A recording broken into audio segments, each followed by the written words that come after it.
آپ سب لوگ خیریت سے ہوں گے. آج کی پوڈ کاسٹ میں آپ لوگوں کو ہم خوش آمدید کہتے ہیں. یہ ہمارے چینل کا سب سے پہلا پوڈ کاسٹ ہے. اس میں ہم نے چند سوالات اکٹھے کیے جو آج کل کنفلکٹ چل رہا ہے ایران اور اسرائیل کا.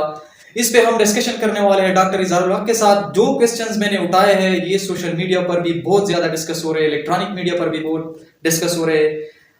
ہم یہ سوالات ڈاکٹر اظہار الحق سے کریں گے اور امید ہے وہ ہمیں کلیریفائی کرے یہ سارے کوسچنز اچھی طرح سے. اظہار الحق سے ہم سب سے پہلا کوسچن یہ کریں گے. پہلے تو آپ کو خوش آمدید کہتے ہیں پوڈ کاسٹ میں اظہار الحق صاحب. اعوذ باللہ من الشیطان الرجیم, بسم اللہ الرحمن الرحیم. شکریہ کہ آپ نے یہ نیریٹو لیا, ورنہ ہم تو بس ایسے ہی ویڈیوز بناتے تھے اور ناظرین کے جو بھی من میں سوالات وغیرہ اٹھتے تھے تو اس کے اوپر ہم گفتگو وقتاً فوقتاً کرتے ہیں. بعض جگہوں پہ مصروفیات کی وجہ سے گفتگو نہیں ہو رہی ہوتی ہے, لیکن پھر بھی ہم اپنا شدید کوشش کرتے ہیں کہ گفتگو کی جائے. لیکن شروع کرنے سے پہلے میں معزز ناظرین سے یہ ریکویسٹ کروں گا کہ یہ چونکہ ہمارے چینل کا پہلا پوڈ کاسٹ ہے تو اس میں ضروری بات یہ ہے کہ شاید غلطیاں ہوں گی اس میں, اور ہم امید رکھتے ہیں کہ جو بھی مسٹیکس جو بھی غلطیاں ہوگی تو آپ حسن طریقت کے ساتھ آپ اس کے اندر کمنٹ کریں گے ہمیں, اور جب آپ کمنٹ کریں گے تو ہم اس کو بالکل ڈیو ریسپیکٹ دیں گے آپ کے کمنٹس کو, اور اس کو نوٹ کریں گے. جو بھی غلطیاں اور خامیاں ہو انشاءاللہ العزیز نیکسٹ آنے والے جتنے بھی مسائل کے اوپر ہم گفتگو کریں گے, اگر یہ سلسلہ ہمارا کامیاب ہوتا ہے اسی چینل کے اوپر, کیونکہ ہم جس بھی ویڈیو کے اوپر بات کرتے ہیں, جس بھی مسئلے کے اوپر بات کرتے ہیں, تو کمپلیٹلی یہ کوشش کرتے ہیں کہ جتنے بھی رائٹ ریسورسز ہو اس کو استعمال کیا جائے, وہاں سے انفارمیشن لی جائے. کیونکہ آج کل آپ کو پتا ہے کہ سوشل میڈیا اور ان آتھورائزڈ ریسورسز بہت زیادہ موجود ہے جہاں سے انفارمیشن آ کر اور پھر سوسائٹی میں پھیل جاتی ہے. لیکن ہمارا یہ کوشش رہے گا کہ جتنی بھی انفارمیشن ہو, جتنی بھی انالیسز ہو, آپ کے ساتھ گفتگو کی جائے تو دنیا کے ٹاپ انالسٹ کو ان کی نیریٹیوز کو, ان کی تھیوریز کو مد نظر رکھ کر اس کے اوپر روشنی ڈالا جائے. So thank you so much for staying with us and I will over to Saifullah. Izhar ul Haq صاحب, ہم سب سے پہلے جو کوسچن میں نے آپ سے کرنا ہے وہ یہ کرنا ہے کہ واقعی نتنیاہو کہہ رہا ہے کہ ایران جو ہے دنیا کے لیے ایک ایٹمی خطرہ ہے, اس میں کتنی حقیقت ہے اور کتنی سچائی ہے؟ تو یہ تو ظاہر سی بات ہے کہ نتنیاہو جو ہے یہ ابھی سے یہ دعویٰ نہیں کر رہا ہے. نتنیاہو ابھی تک صرف ایران کے اوپر انہوں نے اس کا یہ سٹانس نہیں رہا ہے. اگر آپ تاریخ میں بیک جا کے دیکھیں تو انہوں نے عراق کے بارے میں بھی اس طرح کہا تھا, اور عراق کے بارے میں بھی امریکہ کو یہ ریکویسٹ کی تھی کہ اگر آپ عراق کے اوپر اٹیک کریں گے, کیونکہ صدام جو ہے وہ کیا کر رہا ہے, وہ پرولیفریشن کر رہا ہے. کس چیز کا پرولیفریشن کر رہا ہے؟ وہ ویپنز آف ماس ڈسٹرکشن کا, یعنی کہ اسی وقت وہ اسی ڈرٹی بم کے بارے میں بات کر رہا تھا. اور جب امریکہ اسی جنگ کے اندر شامل ہوا تو امریکہ نے وہی نیریٹیو اپنایا جو نتنیاہو نے کہا تھا ان کو کہ اگر آپ عراق کے اوپر اٹیک کریں گے, ہم عراق کی جو سائٹس ہیں ان کو ڈیمیج کریں گے, ڈسٹرائے کریں گے, تو عراق جو ہے وہ نیوکلیئر پاور نہیں بنے گا. بعد میں جب امریکہ نے اس جنگ کے اندر شمولیت اختیار کی اور اس جنگ کے اندر شامل ہوا تو آپ کو پتا ہے کہ بغداد کے اندر انہوں نے کارپیٹ بامبنگ کی تھی اور اتنا ڈسٹرکشن کریٹ کیا کہ اس کی وجہ سے لاکھوں انسان قتل ہو گئے. لیکن بعد میں ان کے انالسٹ خود آئے اور عراق کو جب انہوں نے انالائز کیا, جہاں جہاں پہ اسرائیل نے بتایا تھا کہ یہاں پر ان کی لیبارٹریز ہے اور وہاں پہ جو ویپنز آف ماس ڈسٹرکشن کی پرولیفریشن ہو رہی ہے, تو جب وہاں وزٹ کیا گیا تو جب دیکھا گیا انہی کی انالسٹ کے بارے میں بات کر رہا ہوں. خصوصی طور پر آپ نے سنا ہوگا اسکاٹ ریٹر جو ہے وہ ان کا عراق کے وار میں امریکہ کا ایک کاپی انٹیلیجنس کے اندر ایک ویپنز انسٹرکٹر رہا ہوا ہے, انسپیکٹر تھا, ویپنز انسپیکٹر تھا CIA کے اندر.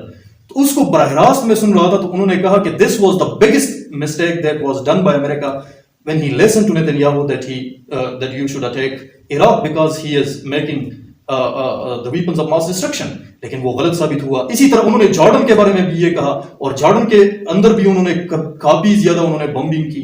اور اسی طرح آپ نے 1965 میں آپ نے دیکھا ہوگا کہ مصر کے اندر بھی انہوں نے یہی حال کیا مصر کا.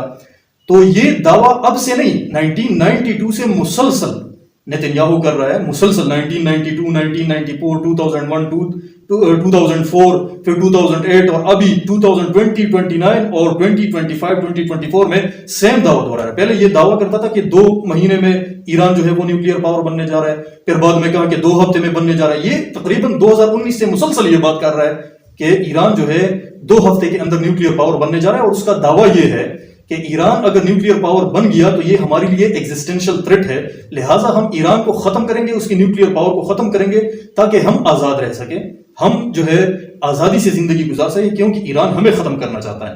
حالانکہ حقیقت اس طرح نہیں ہے. حقیقت کچھ اس طرح ہے کہ اگر آپ دیکھیں تو ایران تو ایران نے تو NPT سائن کیا ہوا ہے نا, وہ معاہدہ نان پرولیفریشن ٹریٹی ایران نے سائن کیا ہوا ہے, اور جو انٹرنیشنل اٹامک انرجی ایجنسی ہے اس کے باقاعدہ لوگ جو ہے انسپیکٹرز جو ہے وہ ایران کے انہی سائٹ کا دورہ کر چکے ہیں, جیسا کہ نیتنز اور پردہ اور انہی سائٹس کا دورہ کر چکے ہیں. انہوں نے بتایا کہ جو انریچمنٹ یورینیم کا چاہیے کسی اٹامک بم کو بنانے کے لیے, وہ سٹیٹس اچیو نہیں کیا ہے ایران نے, اور ایران نے باقاعدہ طور پر یہ ٹریٹی سائن کیا ہے کہ we will not achieve that status. اور حقیقت میں ایران یہ کہہ رہا ہے کہ ہم یورینیم انرچ کرنا چاہتے ہیں, جس طرح دنیا کے بہت سارے ممالک انرچ کر رہے ہیں. کس چیز کے لیے؟ اپنی انرجی کے لیے. اگر آپ اپنی ملک پاکستان کا اپنا ایگزامپل لے لیں تو آپ کی بہت زیادہ انرجی پروڈکشن کہاں سے ہوتی ہے؟ یورینیم سے ہوتی ہے. وہ کراچی میں آپ کی نیوکلیئر ریئیکٹرز موجود ہے, تو دنیا کو اس کے اوپر کوئی اعتراض نہیں ہونا چاہیے. اور نتنیاہو جو یہ دعویٰ بار بار کرتا چلا رہا ہے, وہ صرف اسی بنیاد پہ دنیا کے سامنے ایران کو لے کے آ رہا ہے کہ ایران کے اندر جب سے ریولوشن آیا ہوا ہے نا, تب سے ایران مسلسل جنگوں کے اندر ہے. پچھلے تقریباً 30-40 سال سے ایران مسلسل جنگوں کے اندر گرا ہوا ہے. تو وہ یہ سمجھتا ہے کہ ایران کے اندر اگر ہم رجیم چینج کریں گے تو یہ ہمارا سب سے بڑا فائدہ ہوگا, اور اس کے لیے وہ صرف یہ بہانہ ڈھونڈ رہا ہے اور دنیا کو یہ بتا رہا ہے, خصوصی طور پر امریکہ کو ڈریگ کر رہا ہے. آپ نے سنا ہوگا میئر شیمرز کے بارے میں, اور اس طرح دنیا کی جیفری سیشز کے بارے میں. یہ امریکہ کے بڑے بڑے ڈیفنس انالسٹ ہیں. وہ کیا کہتے ہیں؟ وہ یہ کہتے ہیں کہ اسرائیل نے امریکہ کو ایک مرتبہ عراق کے وار میں گھسیٹ دیا تھا. اگر دوسری مرتبہ امریکہ کے اندر اسرائیلی لابی کامیاب ہوتی ہے اور دوبارہ سے امریکہ کو ایران کے جنگ میں جھونکنا چاہتا ہے اسرائیل اس میں کامیاب ہو جاتا ہے, تو یہ امریکہ کی لابی اور امریکہ کی پالیٹکس اور امریکہ کی جیو پالیٹکس اور امریکہ کی ورلڈ آرڈر کے لیے انتہائی خطرناک ہوگا.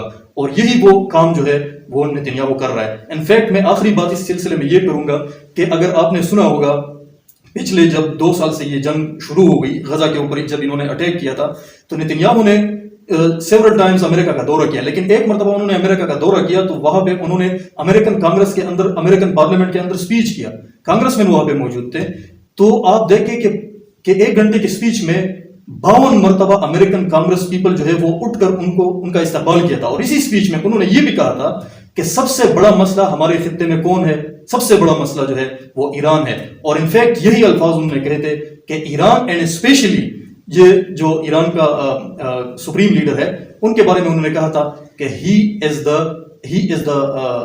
head of the snake, he is playing the role of the head of the snake kind of things that he is doing right now. بالکل. تو اب آپ کے خیال میں ایران کے پاس اب کتنے آپشنز موجود ہیں اس سلسلے میں؟ دیکھیں یہ بہت اہم, وہ آگے کیا کر سکتے ہیں؟ ٹھیک ہے, یہ دیکھنا یہ بہت زیادہ امپورٹنٹ سوال ہے.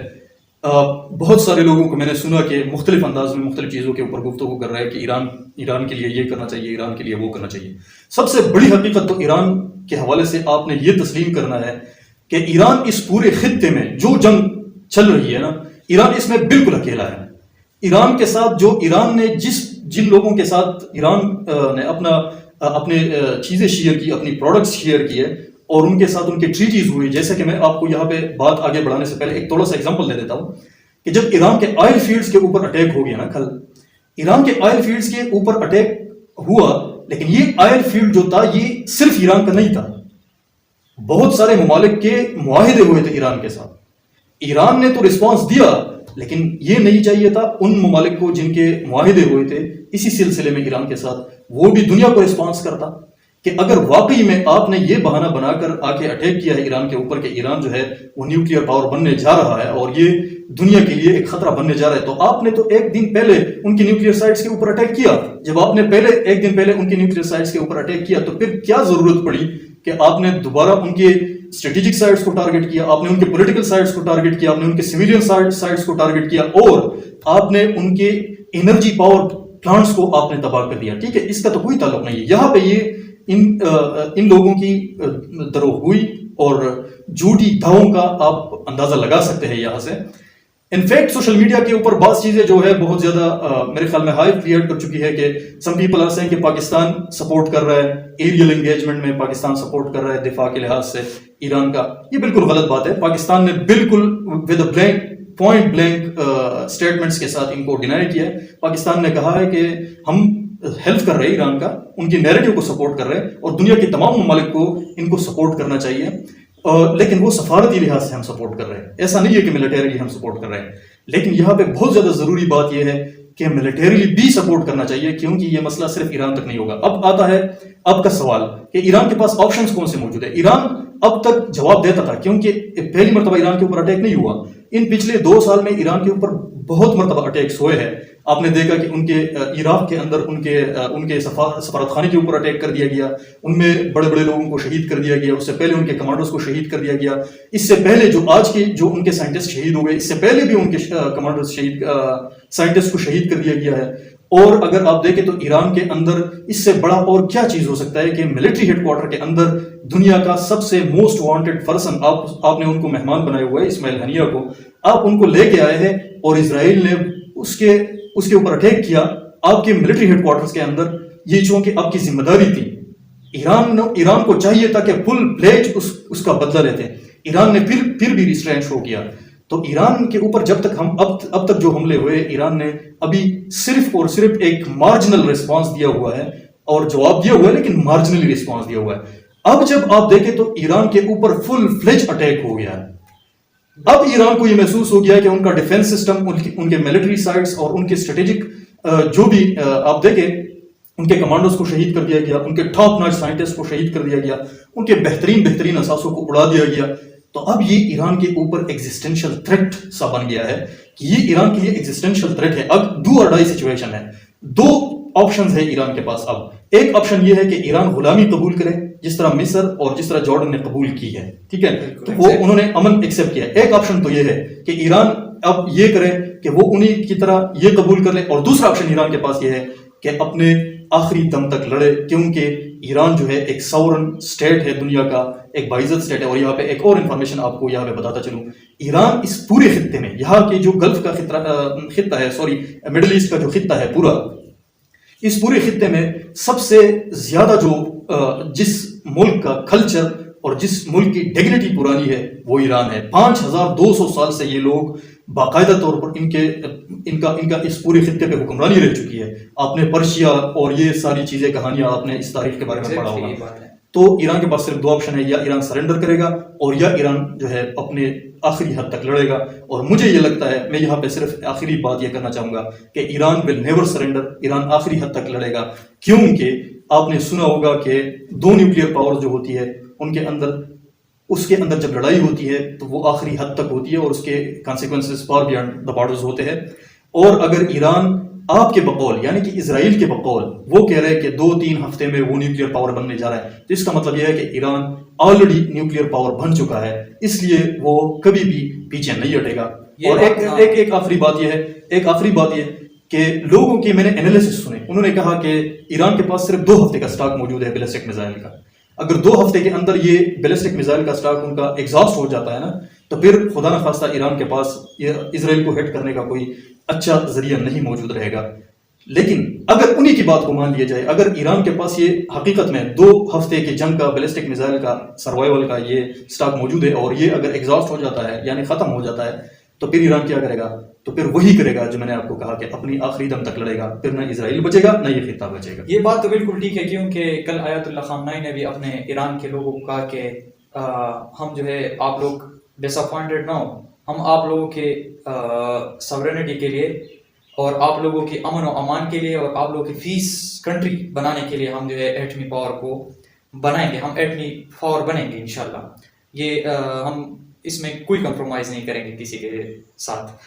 تو آپ نے تو یہ ڈسکس کیے، لیکن اب سوال یہ ہے کہ اسرائیل اتنے پن پوائنٹ پر، اتنے کریسی پر ایران کو، جو ہمارا پڑوسی پاکستان کا پڑوسی ملک ہے، اس میں اتنے کریسی سے ٹارگٹ اچیو کر رہے ہیں، تو کیا پاکستان کے لیے کنفلکٹ ایران اور اسرائیل کا کوئی ایکسٹینشن تھریٹ ہے پاکستان کے لیے؟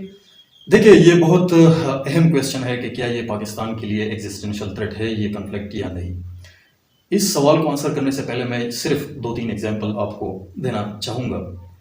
جب اسرائیل نے دنیا کو یہ بتایا، امریکہ کو یہ بتایا کہ عراق جو ہے یہ دنیا کے لیے خطرہ ہے، تو عراق کو ٹکڑوں میں تقسیم کر دیا اس نے، ٹھیک ہے، اور پھر 2 آپشنز دیے مصر کو۔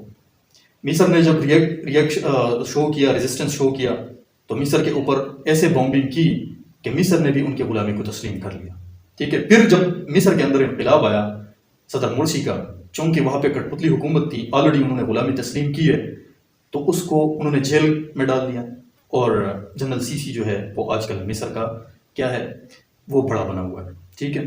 اسی طرح جارڈن کے اوپر جب انہوں نے بامبنگ کی تو جارڈن نے بھی شکست کو تسلیم کر لیا اور ان کی امریکہ اور اسرائیل کے غلامی کو تسلیم کر لیا۔ اسی طرح بہت سارے ایسے ممالک، چند ایسے ممالک جب انہوں نے اسرائیل اور امریکہ کی غلامی تسلیم کی تو انہوں نے اپنے لیے دو راستے چننے کا اختیار تھا ان ممالک کے پاس، یا غلامی تسلیم کرو یا آپ کے ممالک کو ہم ٹکڑے ٹکڑے کریں گے، ٹھیک ہے۔ تو انہوں نے غلامی کا راستہ چن لیا آسانی سے، کیونکہ اب وہ محفوظ بن گئے ہیں۔ غلامی کا راستہ اگر آپ دیکھیں تو آپ کو اندازہ ہوگا کہ جب بھی ایران کے اوپر میزائل داغے جاتے ہیں ان کے ایئر اسپیسز سے آتے ہیں، ٹھیک ہے، ان کے ایئر اسپیسز ان کے لیے کھلے ہیں، امریکہ اور اسرائیل کے لیے کھلے ہیں باقاعدہ طور پر، ان کے جہازوں کے لیے کھلے ہیں۔ لیکن اگر ایران واپس ریٹیلیٹری اٹیک کرتا ہے تو سب سے پہلے انہی ایئر اسپیسز میں، جارڈن کی ایئر اسپیسز میں ان کے میزائل کے اوپر بمباری کی جاتی ہے، یعنی ان کے میزائل کو سرفیس ٹو ایئر ہتھیار کے ذریعے سے ہٹ کیا جاتا ہے، ٹھیک ہے۔ پھر اس کے بعد اسرائیل کا اپنا ڈیفنس سسٹم موجود میں آتا ہے اور وہ پھر ہٹ کرتا ہے۔ تو ان ساری چیزوں سے آپ کو پتہ چل چکا ہوگا کہ اپنی ٹیریٹوریل انٹیگریٹی کو بچانے کے لیے، یہ بچنا میں اس کو نہیں کہتا ہوں، ایک طرف آپ نے غلامی قبول کر لی، آپ لوگوں کو یہ بتاتے چاہ رہے ہیں کہ ہم نے اپنے ملک کو بچا لیا، یہ بچانا نہیں ہے، آپ نے غلامی تسلیم کر لی۔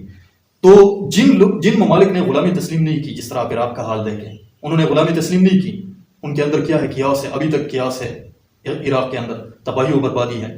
اب ایران کی باری ہے، اس ایران کو یہ ٹکڑے ٹکڑے کرنا چاہتے ہیں، ڈیسٹیبلائز کرنا چاہتے ہیں، اس کے اندر ریجیم چینج کرنا چاہتے ہیں۔ اصل میں نیوکلیئر سائٹ میں نے پہلے آپ کو بتایا کہ یہ ایک بہانہ ہے، یہ ریجیم چینج کریں گے، اپنے ایک کٹپتلی حکمران کو لا کے کھڑا کر دیں گے وہاں پہ، یہ ملک آئندہ کسی بھی وقت اگر ریجیم چینج ہو گیا کبھی بھی یہ نیوکلیئر پاور نہیں کرے گا۔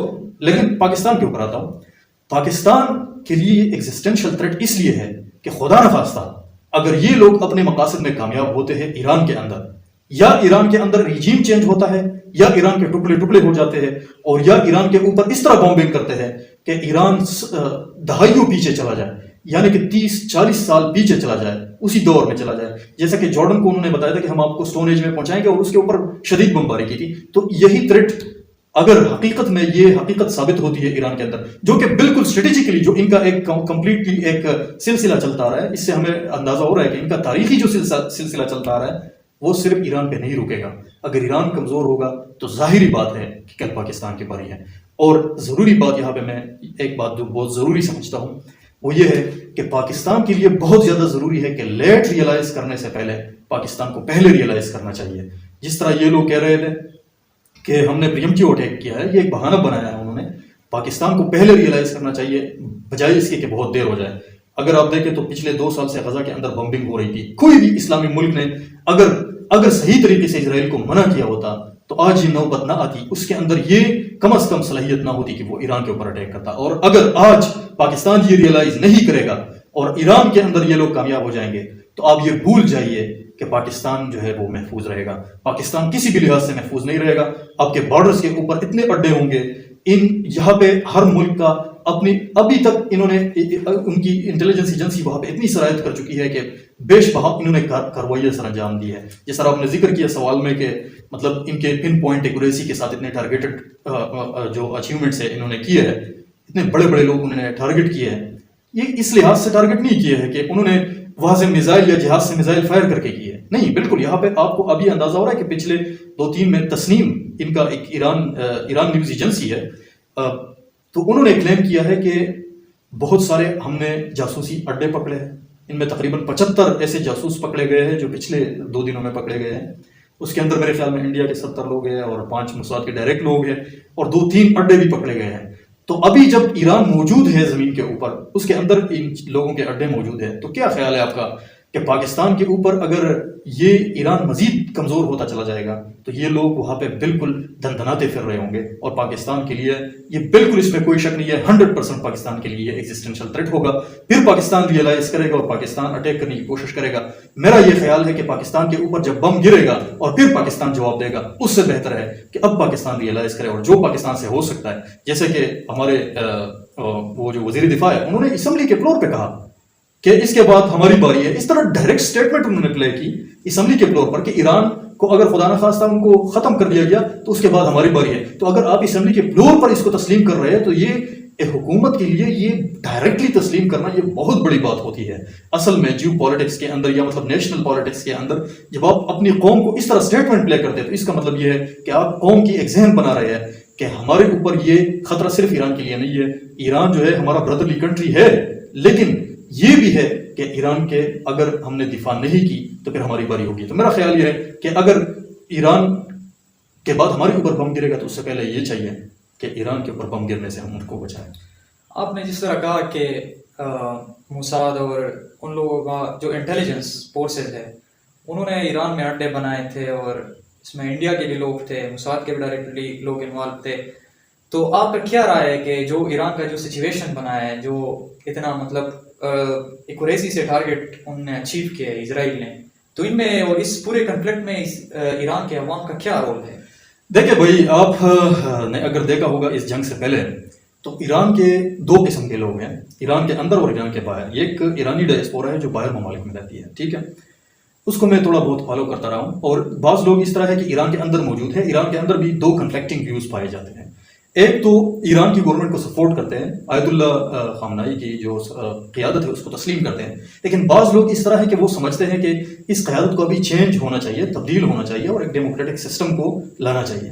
لیکن آج کے دور میں جب اسرائیل نے اس آپریشن رائزنگ لائن کو لانچ کیا، اس آپریشن کا مقصد انہوں نے یہ رکھا اور ایرانی عوام سے نتنیاہو ایرانی عوام سے مخاطب ہو کر انہوں نے کہا کہ آپ اس رجیم کے اگینسٹ اٹھے، یہ ہے وہ ہے وغیرہ وغیرہ. ایران کے عوام کو انہوں نے ریکویسٹ کی.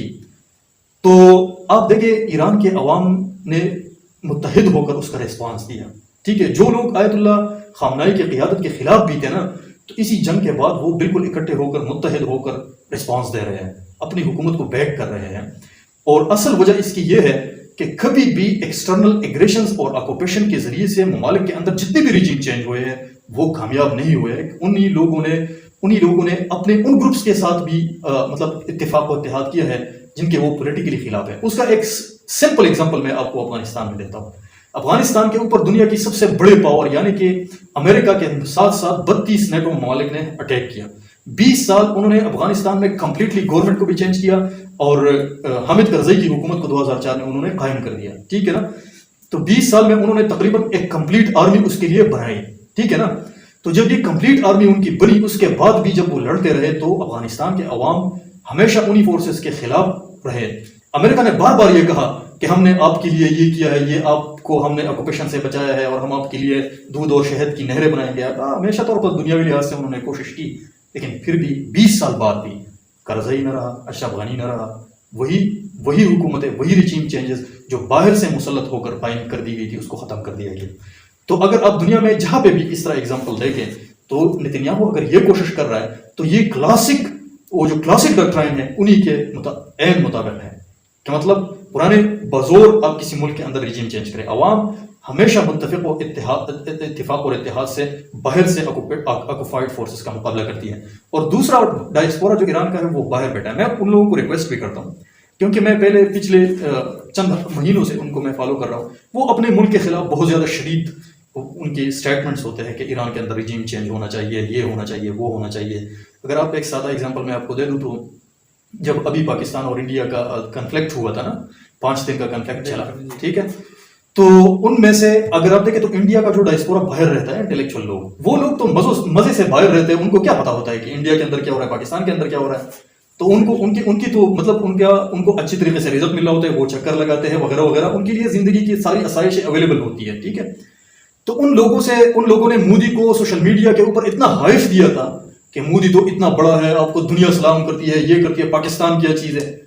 اب وہاں کے لوگ اگر آ جائے اور انڈیا میں دیکھیں کہ انڈیا کے عوام کتنے غریب غربت میں زندگی گزار رہے ہیں، اگر آپ اسی دوران اگر آپ انڈیا کو جنگوں میں جھونک دیں گے تو یہی حال ہوگا جو پچھلے 4-5 دنوں میں پاکستان کے ساتھ جنگ میں ہوا. حقیقت ان کو پتہ چل گئی کہ ہم وشو گرو نہیں ہے، یہ حقیقت بات ہے. تو گراؤنڈ ریئلٹیز ان لوگوں کو پتہ نہیں ہوتی ہے. تو ایران کی وہ ڈائسپورا جو باہر ہے وہ اپنے باہر لوگوں کو کہتے ہیں، کبھی امریکہ کو کہتا ہے، کبھی کسی ملک کو کہتا ہے، کبھی کسی ملک کو کہ ایران کے اندر کیا کرنا چاہیے، ایران کے اندر ریجیم چینج کرنا چاہیے. لیکن وہ سادہ لوگ ہیں وہ یہ نہیں سمجھتے کہ وہ اب کسی رجیم کے اگینسٹ نہیں ہے، وہ اپنے ملک اپنی سورنٹی کے اگینسٹ ہے. اگر کوئی دوسرا ملک آکوپائڈ فورسز آئیں گے ایران کے اندر تو وہ کیا کریں گے؟ وہ آپ کے ملک کے ٹکڑے ٹکڑے کریں گے، آپ کے وسائل کے اوپر وہ حملہ آور ہوں گے.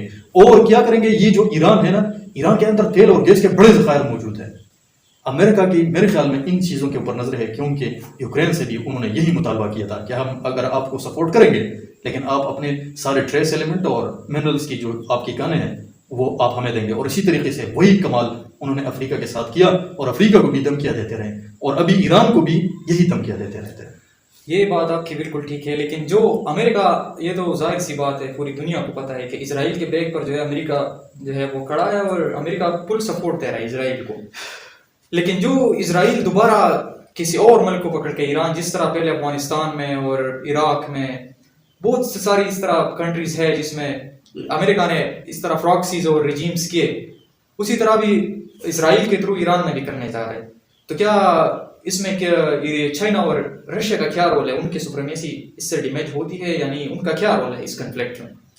ظاہر سی بات ہے، یہ دنیا کے 3 بڑے پاورز ہیں، ان کے اندر کنفلکٹ رہ چکے ہیں. اسپیشلی رشیا اور امریکہ کے اندر تو کنفلکٹ کولڈ وار آپ نے دیکھا ہوگا 1945 دوسری جنگ عظیم سے پہلے تو وہ ایک دوسرے کے الائیو تھے، لیکن جب سے دوسرا جنگ عظیم ختم ہوا تو یہ ان کی 1991 میں جو ہے وہ رشیا ٹوٹ گیا، USSR ٹوٹ گیا.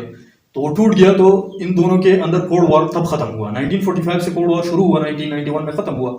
تو تب سے رشیا امریکہ ایک دوسرے کے بہت زیادہ شدید خلاف ہے. افغانستان میں بھی جب رشیا آیا تھا تو امریکہ نے ان کے خلاف کافی زیادہ سپورٹ کیا تھا مختلف فورسز کو. ٹھیک ہے، تو یہ تو ایک دوسرے کے بہت پرانے حریف ہے. ٹھیک ہے نا. اب China is a rising power in the world. China جو ہے یہ ایک رائزنگ پاور ہے. چائنا نے چیلنج کیا ہے، اکنامکلی بھی امریکہ کو چیلنج کیا ہے، ڈیفنس اکوپمنٹس کے لحاظ سے بھی چائنا نے امریکہ کی آرڈر کو چیلنج کیا ہے. چونکہ چائنا اور رشیا دونوں ویٹو پاورز ہیں، انکلوڈنگ امریکہ. امریکہ بھی ویٹو پاور ہے اور رشیا اور چائنا بھی ویٹو پاورز ہیں. تو ان کے درمیان تو بے شک ان کے درمیان تو لڑائی ہمیشہ بیک ڈور چینل سے، پراکسی وارز کے ذریعے سے چلتی رہتی ہے. اور یہ بڑے ممالک کے اندر یہ چیز ہوتی ہے کہ یہ براہ راست ایک دوسرے کے ساتھ تب لڑتے ہیں جب بالکل سارے مواقع ختم ہو جاتے ہیں. آپ نے کیوبن میسل کرائسس کے اندر دیکھا ہوگا، جب کیوبا کے اندر وہ چیز ہوئی تھی تو پھر وہ فیڈل کاسٹرو نے اسپیچ کی تھی 4 آورز وغیرہ وغیرہ. اسی ڈیٹیل میں جانا نہیں چاہتا ہوں، لیکن بالکل رشیا اور چائنا کے اسٹیکس اس سے کافی سفر ہوں گے اگر امریکہ اور اسرائیل یہاں پہ کامیاب ہوتے ہیں. اور یہ رشیا اور چائنا کو بالکل پتہ ہے، کیونکہ اگر آپ دیکھیں نا تو سیستان اور بلوچستان پاکستان یہ دونوں ایک دوسرے کے ساتھ لگے ہوئے صوبے ہیں نا. تو سیستان ایران کا حصہ ہے اور بلوچستان پاکستان کا حصہ ہے. ٹھیک ہے نا. BRI جو ہے بیلٹ اینڈ روڈ انیشیٹو، یہ سی پیک اس کا ایک اہم حصہ ہے، 3000 کلومیٹر پر مشتمل ہے. یہ بلوچستان، اس کے لحاظ سے بلوچستان اگر دیکھیں نا تو یہ سی پیک کا بہت اہم حصہ ہے، اور گوادر فورٹ تک آتے ہوئے. تو چائنا کا یہ منصوبہ جو ہے یہ ایک چائنا کی اکانومی کے لیے ایک بیک بون ہے. پوری سی پیک کی میں بات کر رہا ہوں، پوری BRI کی میں بات کر رہا ہوں. اور پھر BRI کے اندر سی پیک جو شامل ہے وہ یہاں سے گزرتا ہے. جب یہاں سے اگر ایران ڈی اسٹیبلائز ہوتا ہے، ٹھیک ہے نا، تو سب سے پہلا افیکٹ یہ پڑے گا کہ بلوچستان ڈی اسٹیبلائز ہوگا. جب بلوچستان ڈی اسٹیبلائز ہوگا تو سب سے پہلا یہ ہوگا کہ چائنا جو پاکستان اور اسپیشلی افغانستان اور دوسرے سینٹرل ایشین کنٹریز کو جو ٹریڈ کا راستہ بنا رہے ہیں نا، تو وہ افیکٹ ہوگا. تو یہ صرف نہیں ہوگا، آپ اس جنگ کے اسکیل کو آپ دیکھیں نا، صرف یہ نہیں ہوگا کہ یہ کسی مخصوص ایریا کا نیٹ ورک تباہ ہو جائے گا، بلکہ چائنا کو یہ اچھی طرح پتا ہے کہ یہاں پہ جب ڈی اسٹیبلائزیشن ہوگا سیستان میں تو ظاہر سی بات ہے بلوچستان کے اندر ڈی اسٹیبلائزیشن ہوگا. اور چائنا جو ہے، چائنا کی جو ٹریڈ روٹس ہے وہ ڈی اسٹیبلائز ہو جائیں گے، پھر چائنا ٹریڈ نہیں کر پائے گا. جس طرح ابھی بھی بیرونی ممالک نے پاکستان کے اندر ٹارگٹ کلنگ اور مختلف فورسز کو سپورٹ کرنا شروع کر دیا ہے بلوچستان میں، اس طرح مختلف ناموں سے PLA وغیرہ وغیرہ، یہ چیز پھر بہت خطرناک ہو جائے گی. اور چائنا جو ہے، چائنا بالکل اس سے واقف ہے، اور چائنا یہ کوشش بھی کر رہا ہے. اور چائنا کے لیے یہ دنیا کا پہلا ٹیسٹ کیس بھی تھا کہ جب وہ ایران اور سعودی عرب کو ایک دوسرے کے مد مقابل لا کے ان کا صلح کر رہے تھے. یہ مختلف انالسٹ یہ کہہ رہے تھے کہ دنیا کے لیے چائنا کا سپر پاور بننے کے بعد یہ پہلا ٹیسٹ کیس ہے کہ یہ دونوں کا صلح کر سکتے ہیں کہ نہیں. تو وہ صلح انہوں نے کیا اور امریکہ کے اسٹیکس کو باقاعدہ طور پر اسٹریٹجکلی ناکام کر دیا. تو چائنا اس کو بغور دیکھ رہا ہے اور رشیا بھی ان کو بغور سے دیکھ رہا ہے، اور رشیا نے بھی کوشش کی ہے اور کر رہے ہیں. تو ایران کو اگر بہت بڑا نقصان ہوتا ہے تو میرا خیال یہ ہے کہ چائنا اور رشیا اسی جنگ میں کود جائیں گے کسی بھی لحاظ سے. اچھا، تو میرا آخری کویسچن یہ ہے، اگر ایران کے اندر ریجیم چینج کامیاب ہو جاتا ہے، اسرائیل اپنے مشن میں کامیاب ہوتا ہے اور ایران میں ریجیم چینج آتا ہے، آیت اللہ خامنائی کا گورنمنٹ جاتا ہے اور نیا گورنمنٹ آتا ہے، تو اس کے اثرات کیا ہو گئے ایران پر؟ کیا اس کی وجہ سے ایران ٹوٹ سکتا ہے، جس طرح پچھلے عراق اور یہ ملک جو ہے وہ ٹوٹ پھوٹ کا شکار ہو گئے، جس طرح افغانستان ہو گیا؟ دیکھیں نا، دوسرے ممالک میں اور ایران میں نا بہت بڑا فرق یہ ہے کہ ایران جو ہے اس کی ایک بہت تابندہ تاریخ رہی ہوئی ہے. یہ میں نہیں کہہ رہا ہوں، یہ میں ڈینائی نہیں کر رہا ہوں کہ دوسرے ممالک جن کا ایگزامپل آپ نے دیا ان کا کوئی ہسٹوریکل کنٹیکسٹ نہیں ہے، ان کا بھی ایک گلوریس ہسٹوریکل کنٹیکسٹ ہے. لیکن اسی کرنٹ ہسٹری کے بنیاد پہ میں بات کر رہا ہوں کہ Iran is one of the most stable country among all these countries which you are referring to has been regime changed, right? So میرے خیال میں ایران جو ہے، ایران کے اندر اگر ریجیم چینج ہوتا ہے تو یہ ایک اپرچونٹی ایران کے عوام کے لیے بطور opportunity they will oil it. میں اس لیے یہ کہہ رہا ہوں کہ ایران کے عوام کے اندر کم از کم اتنا شعور اب جاگ چکا ہے، خصوصی طور پر ایرانی لیڈرشپ کے اندر، کہ اگر یہ ریجیم چینج ہوتا ہے اور اگر امریکہ اور اسرائیل کا چنیدہ لوگ نہیں ہوں گے، بشرط یہ اگر امریکہ اور اسرائیل کے پپٹ لوگ نہیں ہوں گے، جو کہ نہیں ہوں گے، کیونکہ ایرانی لوگوں نے یہ ریئلائز کر دیا، جو ان کے کمانڈنگ لوگ ہیں انہی لوگوں نے یہ ریئلائز کر دیا کہ یہ جو امریکہ اور ویسٹرن لابی اور اسرائیلی جو لابی ہے یہ کبھی بھی ایران کا خیر خواہ نہیں ہو سکتے.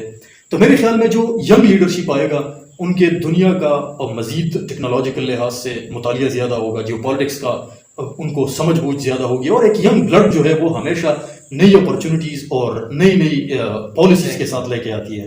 اور اس کا ایک اور ایگزامپل میں یہاں پہ اسی دنیا کے ایک اور بہترین لیڈر کا میں دوں گا کہ برکینا فاسو، جو کہ ویسٹرن افریقہ کا ایک ملک ہے چھوٹا سا، جن کی 2 کروڑ آبادی ہے، اس کے اندر 2022 میں ایک ریجیم چینج ہوا. لیکن وہ ریجیم چینج اندر سے آرمی سے ایک ریجیم چینج ہوا، اور آپ نے نام سنا ہوگا، جو کہ آج کل آپ نے اس بندے کو دیکھا بھی ہوگا، ابراہیم تراورے. وہ ایک ینگ کیپٹن ہے، 36 ایئر کا کیپٹن ہے. تو انہوں نے کمپلیٹلی برکینا فاسو کے پچھلی تاریخ کو کمپلیٹلی چینج کیا. 3 سال کے اندر ایسے پالیسیز بنائے جس کے پیچھے پوری برکینا فاسو کی عوام بلکہ 6 اور افریقن ممالک کے لوگ ان سے انسپائر ہوئے. تو میرے خیال میں پہلے تو یہ ہوگا نہیں، ابھی جو ایران ہے یہ بہت کافی اسٹرانگ ہے، لیکن اگر ریجیم چینج ہوگا بھی تو یہ بیرونی طاقتوں کے ذریعے سے نہیں ہوگا.